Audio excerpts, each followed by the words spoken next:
নমস্কার বন্ধুরা, আজ তোমাদের সাথে শেয়ার করব মুচমুচে মটর ডালের বড়া। সন্ধেবেলা চায়ের সাথে এই রকম মুচমুচে মটর ডালের বড়া হলে কিন্তু সন্ধেটা জমে যায়। তাহলে চলো দেখে নিই এই রকম বড়া বানাতে কি কি লাগবে আর তোমরা কিভাবে বানাবে। আমি এখানে মটর ডালটাকে জলের মধ্যে 4 থেকে 5 ঘন্টা ভিজিয়ে নিয়ে জলটাকে ছেঁকে নিয়েছি।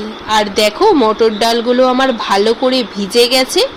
এরপর আমি এর মধ্যে আদা আর লঙ্কাগুলো দিয়ে এটাকে বেটে নেব। আর দেখো ডালটা আমার বাটা হয়ে গেছে।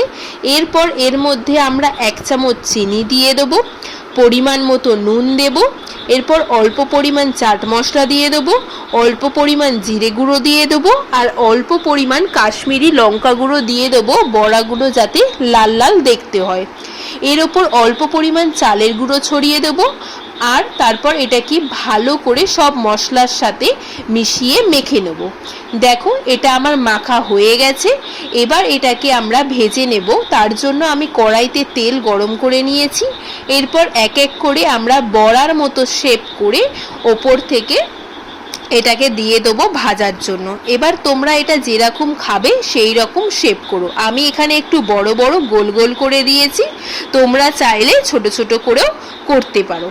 এরপর বড়ার এক সাইড ভাজা হয়ে গেলে আস্তে আস্তে বড়াগুলোকে উল্টে দেবো যাতে অপোজিট সাইডটাও সমানভাবে ভাজা হয়।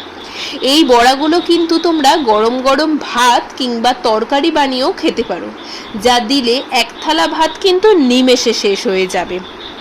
ভাজাগুলো উল্টে পাল্টে লাল লাল হয়ে গেলে ভাজাগুলো আমরা একটা প্লেটের মধ্যে তুলে নেব।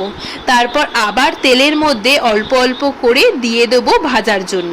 এইভাবে সব বড়াগুলো আমি লাল লাল করে ভেজে তুলে নেব। দেখো সব বড়াগুলো ভেজে আমি একটা প্লেটের মধ্যে তুলে নিয়েছি।